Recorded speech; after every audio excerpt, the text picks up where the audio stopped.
Thanks for hanging out with us here in the PHNX Suns Dive Bar. Post-game show brought to you by the DraftKings Sportsbook app, America's #1 sportsbook app. Don't forget to subscribe wherever you get your podcasts and leave us a 5-star review.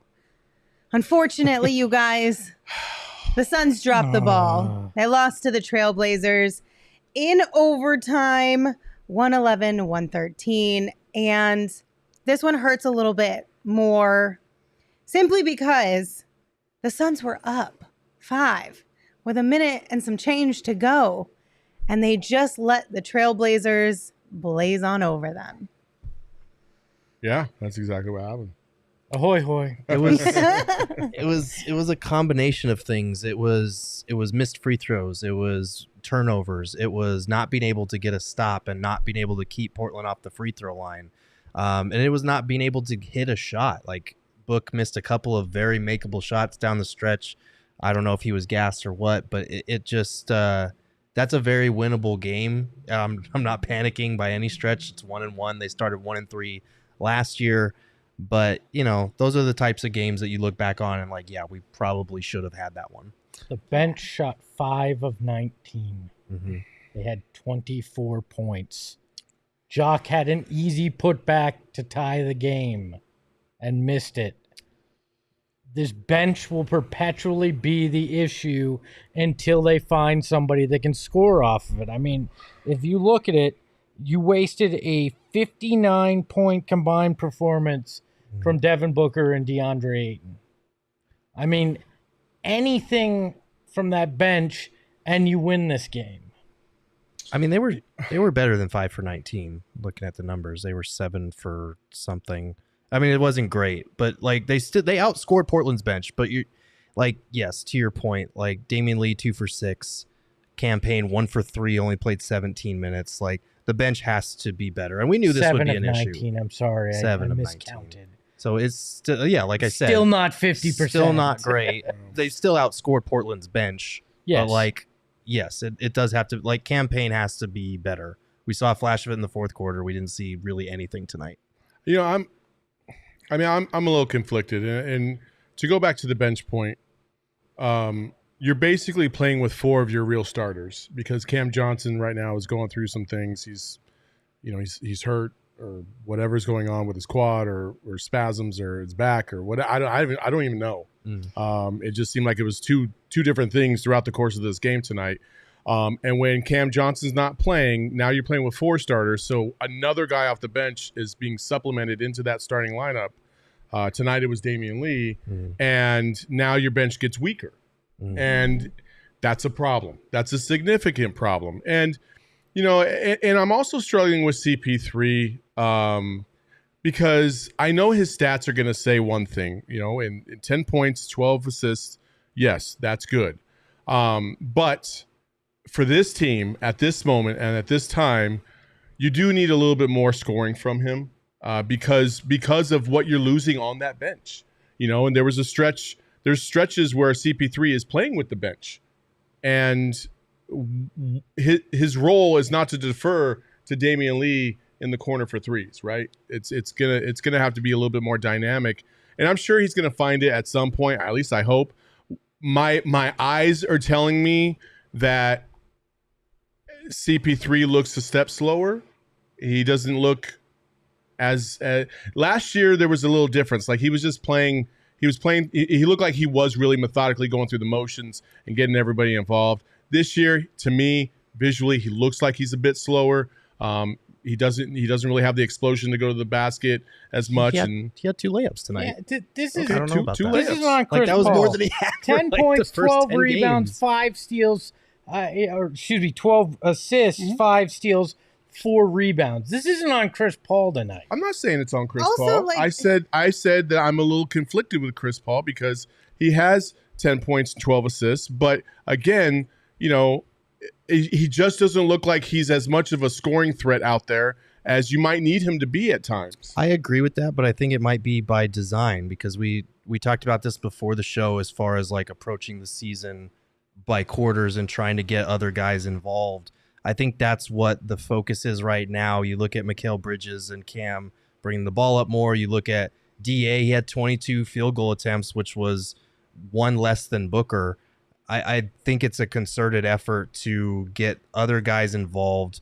I do worry about he's not maybe creating as much separation on the midi as we've seen. He got blocked in the first quarter, I think it was, by Jeremy Grant on that midi that he normally can create separation on.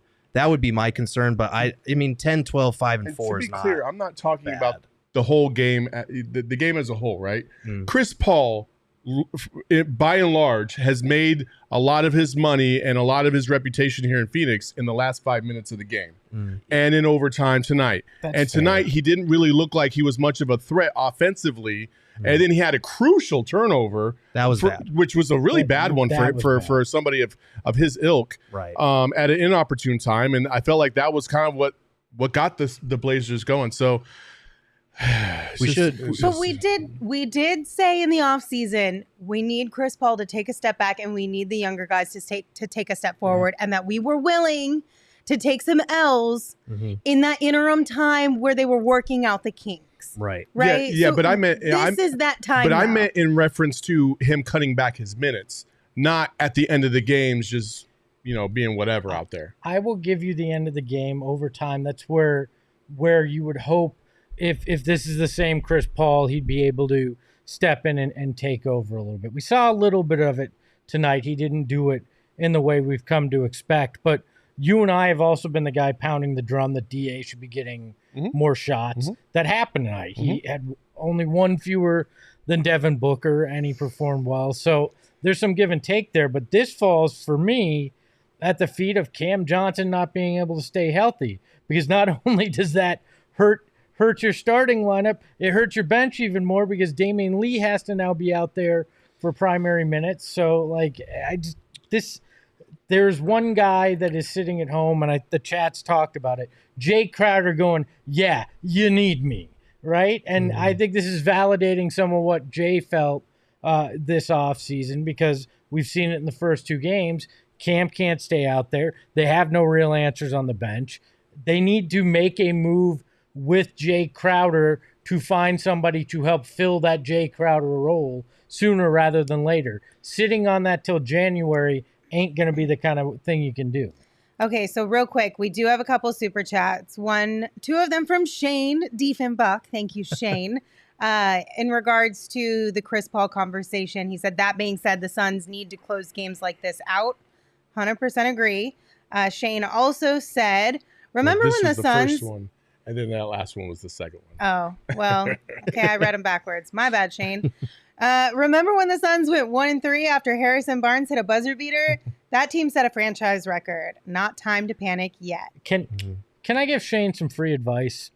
Emma let us in on the text that Shane sent her about losing money on today. Maybe you shouldn't send $10 to your employer while you're at it too in super chats. Save the cash. You might need it, Shane. So Shane wanted in the description, he said I could read this. He said, join Lindsey, Espo, Gerald, and Saul as they break down why Shane shouldn't live bet the Phoenix Suns this year. Yeah. That was something that Shane did really enjoy doing last year. He loved live betting. I feel like, Shane, you need to wait until December. Let them work out the kinks and try and get in a good groove before you go down that route. Shane just misses us. That's what it is. We do have one real quick update on the injury front as far as Cam Johnson. Dwayne Rankin, who is in Portland, tweeted Monty Williams said it was his tailbone that was the issue tonight after the fall on the charge. So he was wearing a wrap around his lower back, I think, on the bench there. So if it was a tailbone thing, that was probably just padding for his butt. Icon also had a super chat that said, I really liked how the non-injury prone Ironman Cam Johnson played down the stretch. Hey, he's not injury prone. He's accident prone. This dude trips over people, gets run into, gets bruised, and then has to miss time. He's the new TJ Warren. Oh, TJ would breathe and would get hurt somehow, get bruised and be out. I'm not going to talk about Cam Johnson, because I feel like I'm going to go to negative town, and until he contributes to this team and is consistent, it's just not worth it. Let's just talk about the guys that actually were out there playing And tonight, Damian Lillard was doing everything he possibly could to bury the Suns. He had a ton of points. I don't. The problem I had was, it was funny. Gerald and I kind of laughed because they had the Suns were playing a great defense for like 22 seconds, and then Damon gets a layup at the rim. He misses it, and luckily we get the rebound. But then K-Ray was just like, oh, great defense by the Suns. I was like, nah, man, he got a wide open layup and just missed it. It was a bunny, and he missed it. You know what I mean? Like, that's not great defense. It's just him fucking up. Same thing with Devin Booker at the end of the game. He has that little bunny right there. Like, he should have dropped it. He missed it, and it was rough. And then the Blazers came down and hit a floating hook and took the lead by 2. So. Can we blame the person that should be blamed for this loss? Gerald Bourguet from pregame, who said, I don't know about Dame. I still got to see him prove it that he's back. He's back, damn it. Thanks, Gerald. We went 5 for 18 in the season opener. I needed to see it. Thanks, Gerald. But, it is oh, good. I'm glad we got that sound effect. That's going to be used a lot. Look, this is the second game in a row where the Suns have gotten kind of obliterated by an individual really great performance. And that's what happens in this league. You're talking about Luka Doncic and Damian Lillard, who are 2 elite scorers in the NBA. But, when Lillard has 28 at halftime, when Luka has whatever, he had 20-some at halftime, like at a certain point, you've got to be able to limit those types of performances a little bit better. I think part of that is adjusting to missing Jae and replacing him with Cam or whoever is filling in for Cam in the second half. Like that's part of the defensive adjustment, but that's where this team hung its hat last year, was the defensive end. They were an elite offensive team, but they were even better defensively. So to watch them down the stretch give up a 7-0 run in the final minute and 40 of the game, that's just not going to get it done. They have to be better on that end. Well, we saw flashes of it in the fourth. Like it's not like they're incapable of still playing that great defense. But Saul, while we were watching, you brought up a great point. Where was the double pressure on Dame like they brought out against Luka in game 1? They just let Dame surgically pick them apart, even down the stretch in overtime, and didn't try a trapping defense or anything like they pulled on Luka when he was next to unstoppable. It made no sense. Eulogy in the chat earlier said right there, it says, y'all were putting Nurk in an armbar all game. Watch the paint more and you'll see how dirty y'all bigs are. You should watch the paint more and watch how Yusuf absolutely just pushes dudes in the back time after time again. So don't come at us with that weak shit. He's a physical dude. Like, he is. You dish it out, you take it right back. That's the name of the game down there. I'm not going to get into that. One thing I do want to bring up, though, and this is something we brought up in the first game, is this team is going to have to get better at A, getting to the foul line, and B, keeping opponents off the foul line, because they actually did get there 21 times. They missed those free throws down the stretch. Mikal missed one. DA missed the first one. That would have, he could have shot 2 to tie it up. But Book missed one, but they shot 15 for 21, and the Blazers shot 31 for 36. So you're getting outscored by 16 points from the free throw line, and it was pretty similar in game 1 too against the Mavs. Like, you can't keep being a negative in double digits at the free throw line. Like, you are fighting an uphill battle against math just from the 3-point attempts usually alone. Tonight it was 10 and 10, but like they're doing this thing again that they did last year as far as relying too much on the mid range. You need to get easy points, get to the foul line, shoot more threes. Like, they've got to start doing that. They definitely have a 3-point problem because they don't have a lot of dudes that can shoot a high range of threes, and their best 3-point shooter is not out there a lot of times. So, they're going to have to find a way. I mean, listen, you got a guy sitting at home. He's got a $10 million contract. He's in the last year of his deal. You gotta do something if you're James Jones. Like, hey, listen, it's easy to make these trades when you have the advantage, but right now you seemingly don't have the advantage, and teams know it. They think they can get a fire sale on Jae Crowder, and maybe they're not giving you what you want. But shit, that's why they're paying you the big bucks, right? You got to find a deal. You got to make something work right now, because I'm telling you, dude, we got the Clippers coming up on Sunday. You got the Warriors on Tuesday. Right after that, I don't even know. Yeah, the Pelicans. I mean, listen, we started off 1-3 last year. It's definitely way too early. Anything before 10 games is way too early to hit the panic button. But at the same time, you don't want to get to a point where you're just absolutely beating your team over the head with really the lack of depth that they have right now. You need to get some bodies in here. You got to do something just to kind of help stem the tide. Hopefully Cam will be healthy. Hopefully he can bounce back and stay healthy for a stretch of time until James Jones can figure out what the hell we're doing, because right now it doesn't look good on the bench. It just does not look good on the bench. The whole Cam Johnson thing just really frustrates me, because it's like, if this had happened a month into the season, I don't think it would have been as frustrating.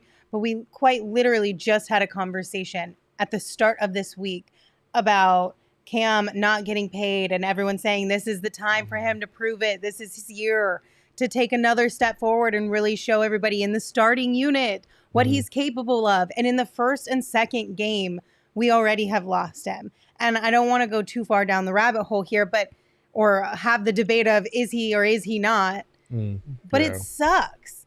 And it's just a really shitty way to start the season. Right. And I feel like if we had a healthy Cam right now, things could feel a little different. Well, we've seen the flashes too, because he left game 1 against the Mavs, but like he had a good game in that game. He had 15 points, 3 for 6 from 3. Like he was on track to having a good game, especially in that second half. And then he goes out, and that's the frustrating part, especially when you back it up tonight with trying to take that charge and then hurting your tailbone. Like I get the concerns, but again, it's game 2. I'm not gonna read one way into this or another. I'm just bummed. That's all. None of this is surprising. All offseason we said power forward's a position of concern, backup point guard, and the bench. And guess what? Power forward, backup point guard, the bench. All concerning still to this point. Like, this is not a surprise. We knew these would be the weak points. And to the Portland fans that happen to be in our chat right now, 29-19 in fouls in favor of the Blazers having 10 fewer fouls. Damian Lillard traveling by rolling around on the ground, and Damien Lee leaning down to try to touch the ball and getting called for a foul. It was not an evenly called game as much as you want to act like it was. We have another super chat from Icon. Thank you so much. They said we have a we have a backup point guard problem and a starting point guard problem. I don't. Well, we have two guys playing like backup point guard. When your backup point guard, I will say this: when your backup point guard doesn't contribute the way Campaign is not contributing right now, then more is it emphasizes the lack or the lower level of production, I guess you could say, scoring wise, of what Chris Paul is contributing to the team, right? Like, because Campaign is giving you fucking peanuts, like, you want more out of Chris Paul, and I just don't think that that's ever going to happen. I don't give a shit if we're game 25 in the season. I don't think you're going to see a 30-point game from Chris Paul again, or some crazy 30-15 game from Chris Paul. It just doesn't look like he has that in him, in my opinion. But we said that numerous times last year, though, too. Right. I mean, there was a stretch where you questioned him, I questioned him at a different stretch.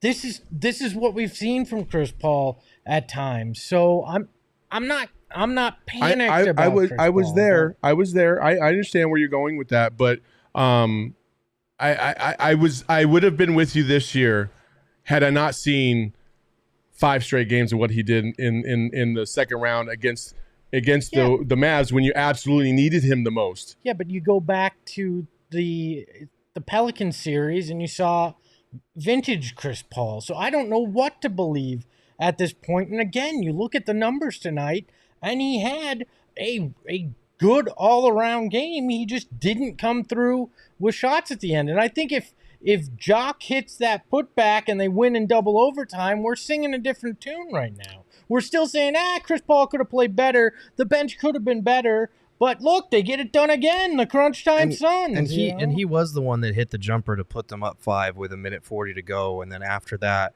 it was a DA offensive foul. It was Booker missing a pull-up jumper. McHale missing a tip shot. Off of that, Booker missing that bunny that was close, and then DA missing the free throw. So, like, it was their young key guys. It was DA, collective. It was Book, and it was McHale that were missing shots down the stretch So, I mean, I understand we want Chris Paul to still be able to take over games, but I think this is something Monty has said and the team has said, like, they want to experiment this year. They want to put guys in different situations, uncomfortable, new situations. And I think that's what we're seeing a little bit of. Maybe Chris Paul doesn't have it, but we haven't really seen him do it yet because we're in game 2. So I'm okay with them taking risks, putting guys in new situations, letting the youngsters try and win or lose games down the stretch. And we'll see. Like, that's all I can say. We'll see. I don't think we're going to come to a conclusion on this tonight whatsoever because we're semi-divided. The chat is completely divided. The chat is inflamed. A ton of Chris Paul is washed. Chris Paul sucks. We've got a point guard problem. But there's also people like Manrock who are pointing out, Chris Paul is not washed. He's laying in the cut, helping everyone else along. Suns will be an overall better team this year. There are people who still are laying in the cut until he's on the ground. Not as concerned yet. Yeah. And I think we do need to hold judgment. We can speculate, we can have a conversation around it. But definitive judgment on whether or not Chris Paul is washed, we should hold that until like at least mid-November. Yeah, well, I at least. There was a I'm moment not even in this doing it then. There's a moment in this game where I don't remember. I think it was K-Ray said, Chris or EJ, Chris Paul could take a nap and wake up late in the fourth quarter and still hit a shot. And Saul and I both went, isn't that what he did last year?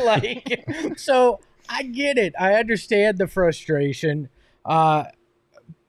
But to Gerald's point, we also all said, well, I'm okay if we sacrifice some regular season wins to try some different things. True. And then we saw that. Now we're like, God damn What's it, why are they happening? doing this? We changed our minds. We changed our minds. But again, I would be much happier if we were sacrificing regular season wins, but we had the depth, and this is like more of a chemistry thing, and we're just trying to figure out pieces of the puzzle. That's right fair. now. I feel like we have a pretty anemic bench.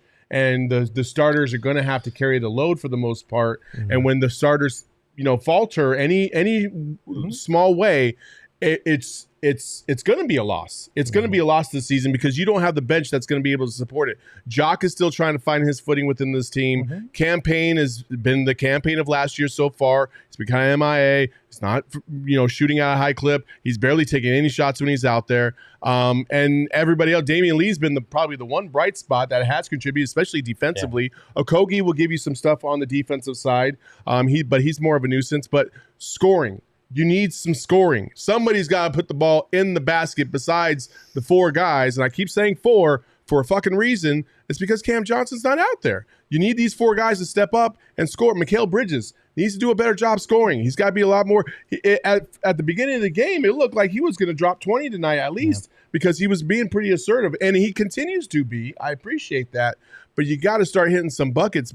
You just do. Hey, I just hope what comes out of tonight is that in the future when DeAndre Ayton's in that chance to be the man at the end, he either gets that end one or he hits those free throws. Like that is a quality thing to put Ayton in that kind of a pressure situation. And hopefully down the line that pays off. That's the one I'm going to look at a silver lining in how that fell apart at the end. Right, and this is game 2 of the season. We've got Book at 44 minutes, Ayton at 38, Bridges at 38. DA only averaged like 30 minutes per game last season. So this is the year where he needs to blow past that mark, and I think this kind of experience is good for him trying to deal with that type of fatigue because he was 8 for 11 to start the game. He finished 4 for 11. You could tell that he was gassed down the stretch, and he was just shots that he normally makes were kind of lipping out for him. So obviously, I think as he works himself into even better game shape, some of those shots are going to fall again. Book, same deal with him. He started off really hot, and then down the stretch, he missed a lot of shots that were makeable too. So it's one of those things where it's still a bad loss. It's a win you should have. It was a very winnable game, but I do think this is part of that natural growth as far as putting guys trial by fire situations. Internal development. I didn't say it. Don't put those words in my mouth. I think we have some segments we were gonna do, right? I mean, sure, but it's whatever. PHX Scotty said, I think we're all upset we didn't do much in the offseason and it's lingering. Yes. Honestly, I think that really is one of the biggest keys of all of the emotions around the Suns right now. Because if we were in the exact same position right now with the same type of wins and losses that we've had in game 1 and 2 of the season, but we had made more substantial moves in the offseason, we would be like, it's cool. They'll figure it out. You know Right. what I mean? They'll work through the kinks. Everything will be fine. Yeah. I think that's the biggest thing that's really, we're all just hanging our hats on or is holding us back from just leaning into what this season is going to be. We're taking 2 games that we've seen as our sample size, and it's reinforcing some of the things we worried about as far as the bench, as far as is Chris Paul washed, as far as is Cam Johnson durable.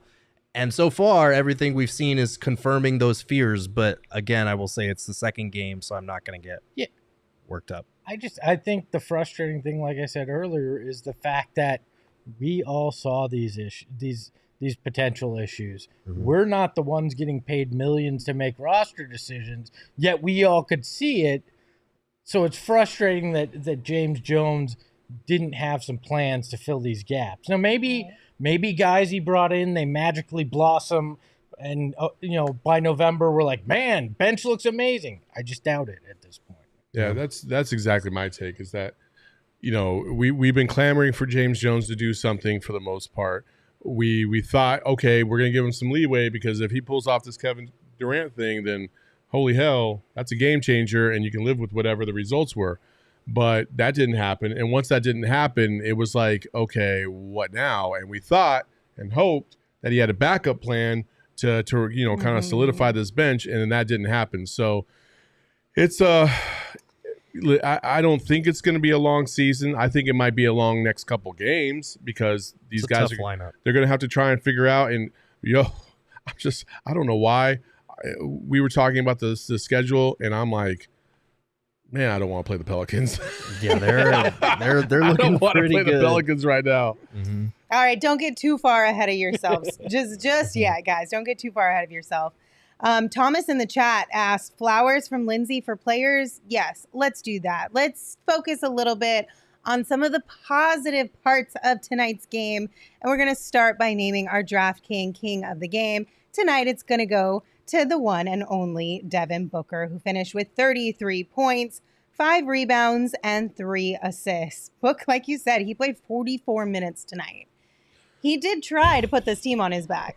That's for sure. But sometimes he does it too much. And I felt like Sometimes he tonight does. was you don't have to put on the cape. You can trust the other guys. And at times it just felt, especially down the stretch, it was a little too much.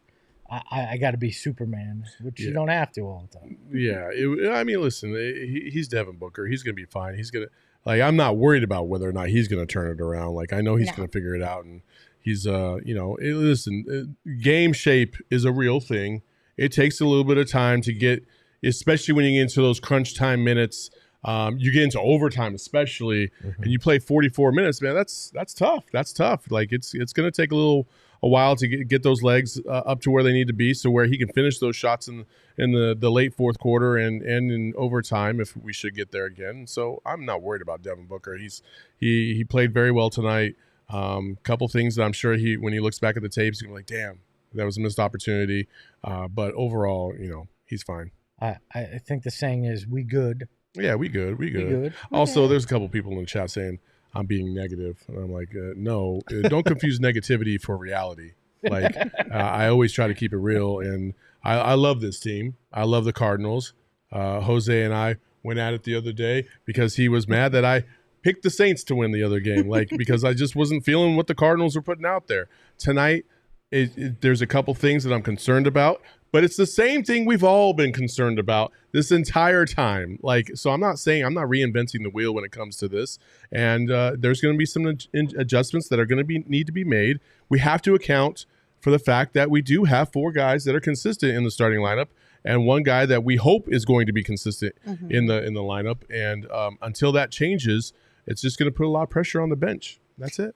Did any of us hit on our DraftKings Fuck no. bets this? I had the Suns winning by 9. There's my Yeah. negativity. I had Portland staying weird, so I think. So I think you won. did. But it was like a minus Yeah. 5,000, so Yeah. you won a whole dollar. I lost money. I owe the DraftKings Sportsbook app. You somehow lost over I didn't, because campaign only finished with 5 points Oh, tonight, so that's I rough. missed that by quite a few. I think I had McHale scoring first bucket Oh, yeah, it was DA. So, yeah, it was, we all cracked Well, up. tonight was not our night, No. but maybe we'll try again on Sunday. And if you guys have not downloaded the DraftKings Sportsbook app right now, you should do that and use the promo code PHNX because new customers can make any $5 NBA moneyline bet and get $200 in free bets if your team wins. You can also boost your winnings up to 100% with DraftKings stepped up same game parlays. It's really simple. Just download the DraftKings Sportsbook app and use that promo code PHNX. That's promo code PHNX on the DraftKings Sportsbook app. Minimum age and eligibility restrictions apply. See show notes for details. Girthquake says James Jones better give a call to Utah and see what the going price is for Jordan Clarkson. Hey, I don't know if you've noticed, but Utah is now 2-0. Stop the Jazz. They're going to win the West. No, that just means Jordan Clarkson's price got cheaper because Danny Ainge wants to lose. He's like, okay, I'll give him away now. All right, I don't want to win. Oh my! Well, you know what I'd like to see though in Phoenix, if we're gonna, we don't have to go down the whole rabbit hole on a trade, but like a guy like Draymond Green, a guy that's got some junk in the trunk that can get you a board, that can be a pest on defense. Did you know Draymond Green I don't had junk actually want Draymond Green. I'm not answering that question. What did you just say? I said, did you know Draymond Green had junk in the trunk? It's the same kind of junk Charles Barkley had in the trunk. So it's just a guy that can get down there, can bang around, can get you some points, will get you those rebounds. Because we haven't even talked about it, but rebounding still is a concern with this group as well. Yeah. And that's a an easy way to give more opportunities to your opponent. And when you're playing in a lot of close games like they have already, that can be a difference maker. Yeah, it could be tough. Like it's funny. The rebounding and the free throws are the same things that kind of haunted this team last year, and we're right back to where we were last year. Yep. And but it was covered up a lot because this team was just so incredibly good in the fourth quarter, in the last 5 minutes of games. And again, we're only through 2 games. I'm not going to panic. Last year we were 1-3. I did not panic. I said everybody's going to be fine. I said, whenever you got CP3 and Devin Booker, you're going to be okay. This year, I'm going to say, as long as you got Devin Booker, you're going to be okay. Hopefully by like late November, early December, you'll be able to say, as long as you got Devin Booker and DeAndre Ayton on your team, you're going to be okay. Hopefully. Because that next step is reached and the consistency is there and we're just... I like the chart that DA is on. I like where he's going. I like how involved he is on the offensive side. I do like that very much. I do think that eventually he's going to feel very, very comfortable on the offensive side to try and be that dominant force, because that is a learning curve too. Instead of being an accessory, now you're being a focal point, and that takes a little bit of adjustment as well as the season goes along. So I think once we get to November, December, that could be the thing that also balances out the weaknesses that you're seeing right now early in the early going. So it's definitely too early to panic. I'm not trying to panic. Look, we got a long time to go. It's all right when you got Damien Lee.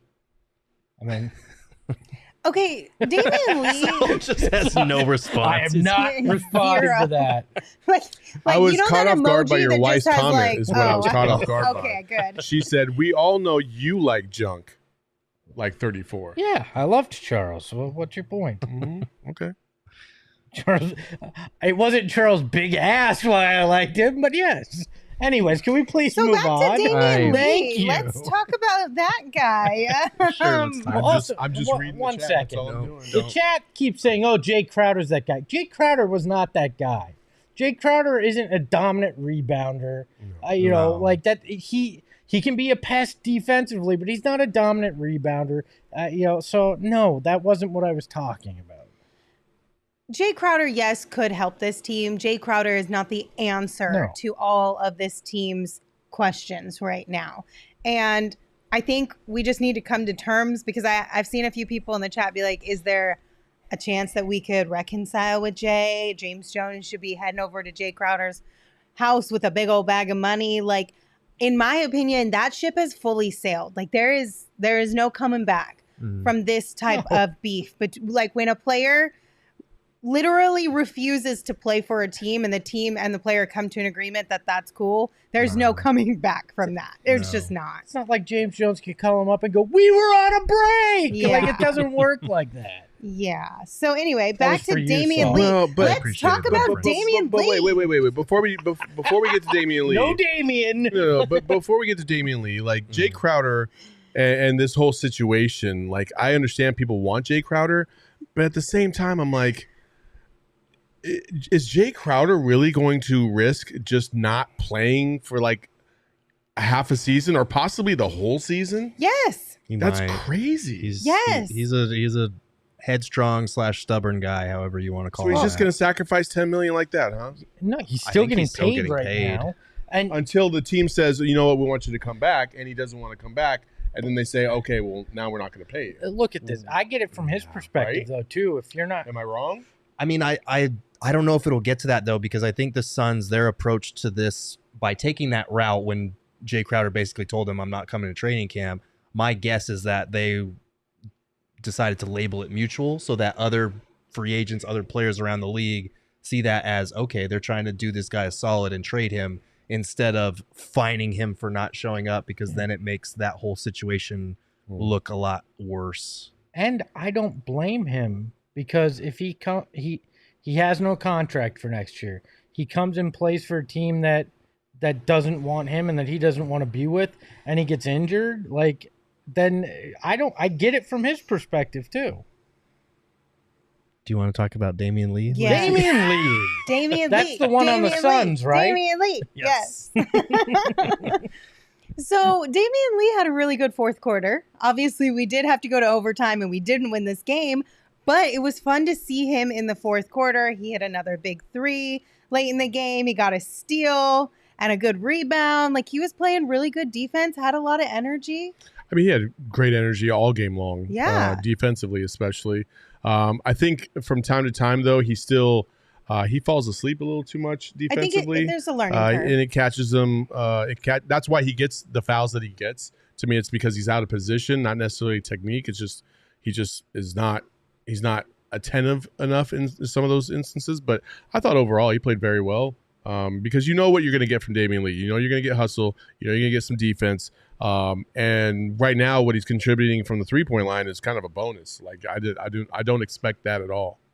I mean, he plays smart basketball, right? Like, and everybody's like, "Oh, it's the Golden State, mentality." But 8 points, 6 rebounds, 3 assists, 2 steals tonight, and hit 2 3-pointers. Like, that's just the kind of guy you need. You need a guy that's willing to do a little of everything. And I like we harp on how bad the bench is. I actually really like the Damien Lee addition. It's just it's not the sizzle. It's the steak. It's gonna get you the things you need, but it's not the sexy. There's a reason why he was like one of the last rotation guys on the Warriors, is because you had other dudes like Gary Payton, the second, like Blue Gold is kind of pointing out in the chat, that played at a higher level, more consistent, and were better, slightly better offensively than he was. But on this team, and in the situation that this team is currently in, with the lack of bench depth and the lack of players that they really have to contribute at a high level, he's needed. He's needed right now. Like, I can't believe we're sitting here talking about we are relying on Damion Lee to come off the bench. I didn't think I was going to say those words this year. But I think it's a pleasant surprise, Yeah, for right? sure. In a very desolate kind of conversation. Is that too far? Was that too far? So the thing with Damion Lee is like, yes, I think the way I'm not talking the about rest him. of the Just I'm saying, bench. Like, it was But all that's what doom I'm- and gloom around the But that's bench. what I'm saying is we can't chalk it up to just like, oh, he looks great because everyone else looks like trash. Like, he Guys. has been No, legitimately that's not what I'm good. saying. But- I'm saying when we come into the season so concerned about the bench and it's seemingly so negative, and then in the game 1 and game 2, it's like there's a really shining spot Guys, in this bench. listen. Let's talk about how great it is. all right, listen. Yeah. I'm done. I'm done. Saul, let me be positive on this show. Listen, you got to let me finish real quick, okay? I didn't think we were going to get to this point. Mhm. And I never thought I would ever get to this point. Mhm. Landry Shamet. Oh my Come on, Landry Oh my God! Wait. We need you to come back. Thank God. He just broke glass in case of emergency. I'm sorry if I just screamed into the Yeah, microphone. listen, we literally have nothing on the bench without you. We need somebody just to at least give me some false hope. I don't give a shit. Oh, man. I missed fucking 8 jumpers you take a game. I missed the ball handling that seemingly goes nowhere. I do love the enthusiasm on defense. But we need that back. Landry, We come need that back. I'm so You happy. can blame it all on Saul. I'm so Outside. happy. He was wrong, and we just can't live without you. I wasn't We wrong. went too far. We took it too far. That's the step I'm not willing Let's to go back 10 seconds and live in that time. He was kind of wrong, and he just can't live without you. Okay, I just need to double If check. Damion Lee is the savior, God damn it, Landry, come back fast. You can do this, Landry. You can do it. There's a reason Damien Lee's in there in those crunch minutes these first 2 games, though, because Monty knows he's not going to screw something up. You can trust his basketball IQ on it, Right. And he's been very good. Like, he's hit a number of clutch shots so far. And he's committed a couple of bad fouls down the stretch. So it's not like he's perfect, but he's been very good, and like he has earned that designation to fill in for Cam Johnson. And if Cam Johnson can stay on the court, like, that would be a huge help to that bench unit that badly needs continuity because they've had so many guys in and out all preseason now.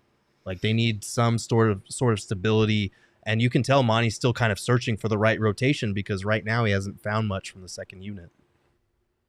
Rach sent us a super chat. Uh-huh.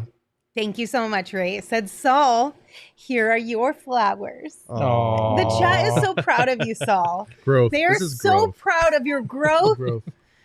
Oh, Honestly, I just blessings felt to bad all of because us. I was kind of giving Gerald the Cam Johnson business, so then I stopped in the first half because I could tell it was getting a little bit. He was like, "Okay, Saul, you need to stop," and then you guys kind of picked up the slack for me, which was kind of cool. No. Don't. I am questioning Lindsey it. gave us a Cam Johnson injury update every 5 minutes Yes, of this game. but mine Which is is funny not. because I already saw each one before. Well, then why didn't you point it out, Gerald? She's like, Because I "Oh my was God, just it's waiting. Cam! Oh my God, his back! Oh my God, he's going to the locker room again! Oh my God, he's on the bench and he's still crying!" I'm like, I "What?" can see he's crying. Mine is from a genuine concern. That's You what I guys are heard. being little haters. There's a difference. Where were we? You're the one driving the ship. How I'm not the one who just drove that off. I'm the sorry. cliff. I kind of distracted her with the whole Shamet stuff, so I man. apologize. Anyway, we're proud of your growth, Saul. I just need to double check real quick. You didn't pop an OGs before the show, did I you? did not. I should have, though. There you have it, people. Sober Saul said he loves Landry He didn't Shamet say and he wants was him to sober. come back. He just said he had to add no I didn't say I didn't have a shot of yak before I came on the show. Well, I didn't see it, so it's official. But if you want to celebrate with some OGs, highly recommend you check out our friends over at OGs. And also, make sure you check out their brand new Sleep Edition gummy, because these are a 2-to-1 THC-CBN ratio gummy, and CBN is a compound that helps specifically with falling and staying asleep. And this Sleep Edition gummy is also in their brand new aquaberry flavor, which is quite delicious. If you follow me on Instagram, you know that I wake up at like 2 or 3 o'clock in the morning quite often. I don't know why. I just do. I think I did see that Yeah. this week. Didn't you Yeah. post Yeah. something? 3 a.m. But Yeah. the days that I pop one of these OG's nighttime gummies, there's no chance. There could be an atomic bomb going off outside my door, and I would not hear And it. you would just be sound Yep. asleep. Yep. Oh, while man. the world burns, I would just be comfortable in my bed. Well, if you'd like to sleep through the world burning, again, you can find OGs at November is ogsbrands.com and on Instagram at ogsbrands. You can also find their products at your local dispensary, Are we but you must be 21 years or older to purchase. advertising OGs or like Novocaine? Whatever it takes to get through it, just do it. If you would like to be fucking numb. Oh my! Do I didn't say that. you prefer to not You feel? can sleep through it. Do you you not wanna prefer feel not to anything? feel the pain? Do you not want to feel anything? You guys made it that bad. Oh my god. Anyway, if you guys think that these shows are fun, don't tell us if you don't. But if you think they're fun to watch, they're way more fun to watch in person, and you can do that this upcoming Wednesday. I thought we were doing another OG's ad where we said You must be 21 and older. Oh yeah, sorry. You must be 21 years or older to purchase OGs. Sorry about that. if you find this show entertaining, you must also be on OG's. So, But for real though, you should come hang out with us next Wednesday at Four Peaks Brewery down in Tempe for our last Wednesday. All of our PHNX shows are going to be live out there. And it's going to be a lot of fun. We always have a great time when we get to hang out at the Four Peaks Pub. And this upcoming Wednesday, you can enjoy $3 Kilt Lifter and Wow Wheat Pints when you mention you are there with us. Also, the Coyotes play their inaugural home game at Mullet Arena this Friday. And you can join our PHNX Coyotes crew at Four Peaks for our tailgate watch party. It is free to enter. And again, more drink specials. You can enjoy $3 beer specials and watch on a 20-foot jumbo screen? That's not huge. a 20-inch. I know. That's why I was like, there's no way. But 20 feet is huge. Would you like to watch That's the game on a insane. postage stamp? Register through the link in our show notes. Again, you must be 21 years or older to enjoy Four Peaks beer, and we ask that you enjoy responsibly. So we do have something that I found interesting pop up from Twitter. So we got Sean Hyken, who is a Blazers reporter, said that Damian Lillard, on what he said to DeAndre Ayton at the foul line at the end, I just asked him, have you ever been in this situation before? I wanted him to think about it a little bit. And then when he ignored me, I felt like he was thinking about it. That's mean. I mean, Damn it, Dame. I mean, I get what Dame's doing and Oh, stuff yeah. like that, but I've literally seen DeAndre Ayton in this situation before, and he came through. So Hey, Gerald. Thanks a lot for pissing off Dame earlier. I didn't. It was It your wasn't. fault, It's all Gerald. Gerald's It was fault. like I'm sorry. it's like you asked him, "Hey, you ever been in a situation where you could score 40 and screw with the guy at the line to win the game?" But I mean, this is good scroll news to that for us chugging beer because it means comment. that Damian Lillard watches the PHNX Suns pregame show. So. He had it in his AirPods while he was getting ready. Do we need a therapist, Espo? I feel like No. the chat's freaking No. out here. No. I don't think No, so. are they Really? better No. now? Okay, No, good. you know. Are you guys still freaking out? I don't- thought we I don't- did that in the first 30 minutes. We're I over think that we're now, fine. right? We're fine. We're Yeah, past we're that. fine. We're all right. Good. Yeah. We'll save We it. exercise the demons, Right. and I do think that, honestly, I find that hilarious that Dame did that. Because if I'm Dame and I'm in that situation, I'm going to do the same thing. Let's be Yeah. real. That's what you should do. Yeah. You should always be talking shit to your opponent. Right. Like if you can get the edge on him in any way, you do it. Yeah, absolutely. Now I doubt that's why DA missed, but that's you still do it. Right. It's It was like in and icing the out. kicker. It was in and out. It lipped Yeah. in and out. It wasn't it was like better than McHale's just a minute before that. Right. Well, you guys want to round out the show talking a little bit more about DeAndre Ayton? It's a show. Yeah. over Let's already. do it. Because we love to talk about DeAndre Ayton, and I'm having a really confusing time right now because every time, and granted, again, it's 2 games, but every time I get on social media throughout a game, it's like one tweet is, man, I love what DA is doing right now. This is great. DA's looking real smooth out there. This energy is awesome. And in between each of those tweets, it's a DA looks the exact same as last season. We're doomed. Why is DA not doing X, Y, and Z? And I'm like, both of these things Listen. cannot be true. No, Right? They're At the not same true. time. They're not true. First of all, if you think DA is playing the exact same way he has been the last 3 years, then you haven't been watching him play. I'm sorry. Like there's been several times where he has tried to add or tried to use moves in the game that you could tell he's been working on in the offseason, just mobility wise. Even something as subtle as Yusuf Nurkic trying to body up DA and DA getting position in front of Yusuf, but then dropping the shoulder into Yusuf to get some space between them before pulling up for the jump shot or pump faking and then trying to go around him. Like in the past, he would have just tried to quickly go up for the jump shot and shoot over him, and he wouldn't have created that space as much. But this time, that's a subtle little adjustment that he's made. He's done a couple moves footwork-wise that I haven't quite seen before. So I'm telling you, like, you might sit there and think, oh, well, numbers-wise, he's still the same old DA. He's added to his bag.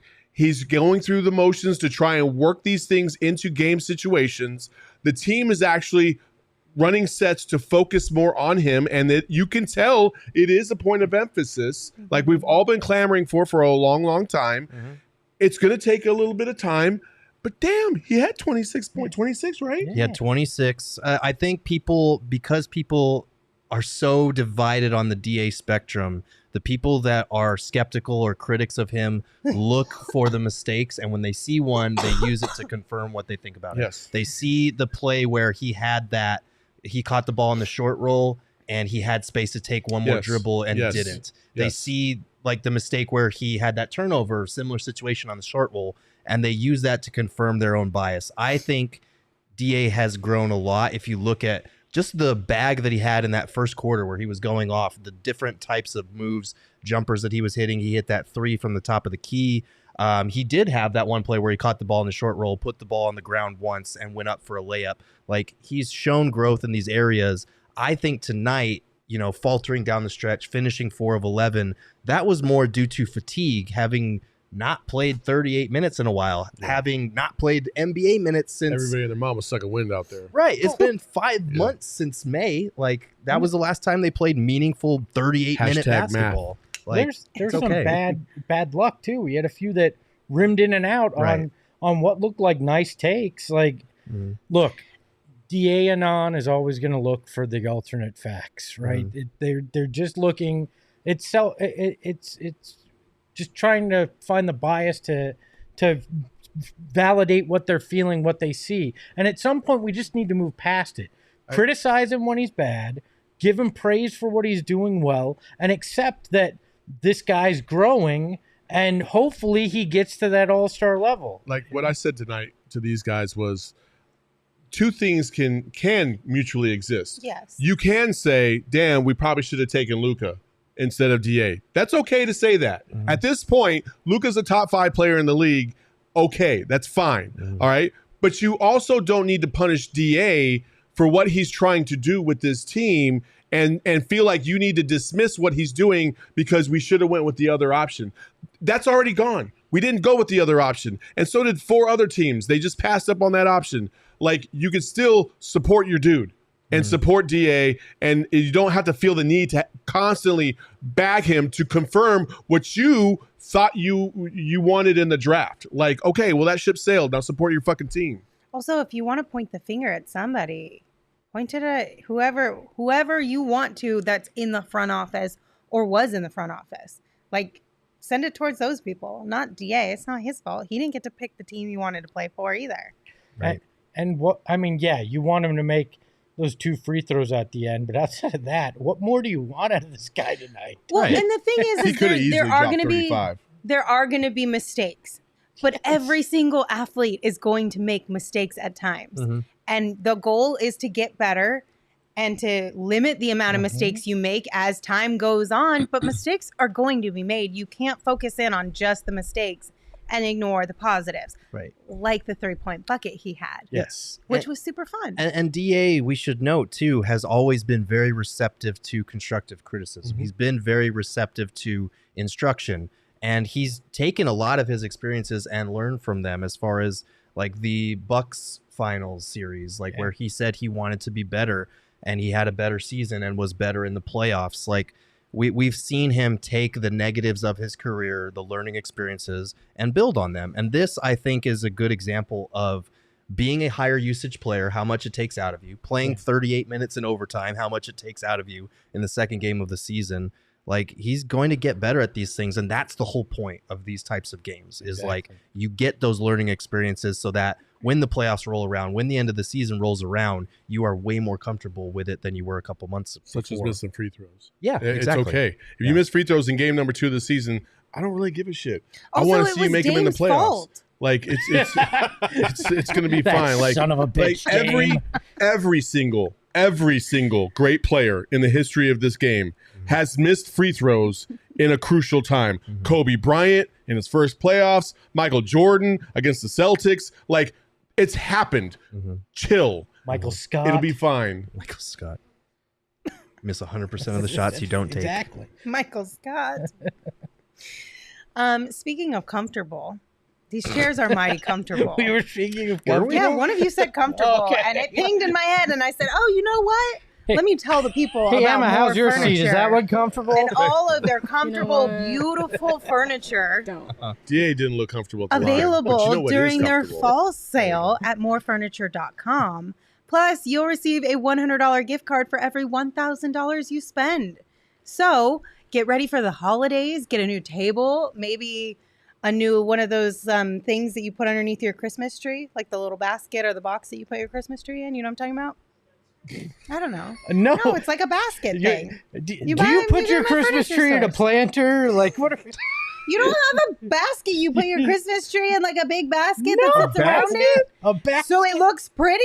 There's What? like a little stand that has like the little Y'all carpet just have thing like the over green it. plastic thing. That's all you No, got. No, you put like a cover No. over it. Like Yeah, you could put a basket around it too. You put the tree skirt over the little Yeah. metal thing. Oh, the and tree you skirt, don't- that's If what you it's called, don't tree want to skirt. use a skirt, you can put it in a cute basket. If you're Like looking a for a laundry cute basket? Christmas Like tree an basket, Like an No. Easter more basket. furniture. Oh my What is she talking God. about? I don't know. I'm gonna look this up because I'm very confused. Uh, Tree Listen, you basket? can't talk furniture with men. It's not my fault, but you That's can fair. talk with more Is a basket furnitures. furniture? Oh, you mean like a Sales little associates. wicker? Basket's not So check furniture. out More Furniture, their Like a fall little wicker sale, thing? morefurniture.com. We're going to leave because I'm about to fight you guys. Hold on, Lindsay. Do you know where? How It's tall like a is little- your tree? How tall do you get your trees? It's like a little. Like 6 to 7 It's like feet. one of those like little wicker basket diaper things for the What? bottom of the tree. Now we A got tree diaper diapers. thing? It's like a tree diaper. You Li- guys. Lindsay, diaper.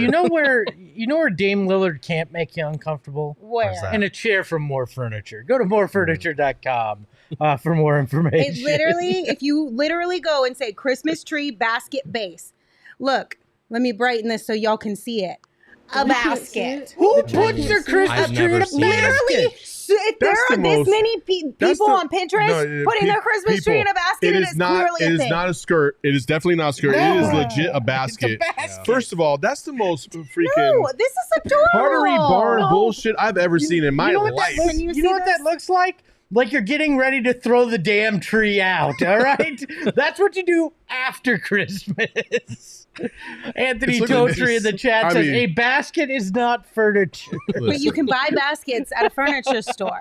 It's Okay. the decor of your furniture. Like, you know how you might put a basket, like if you had a side table that was tall, like these ones that we use, maybe you put a basket on the bottom to hold like books or magazines.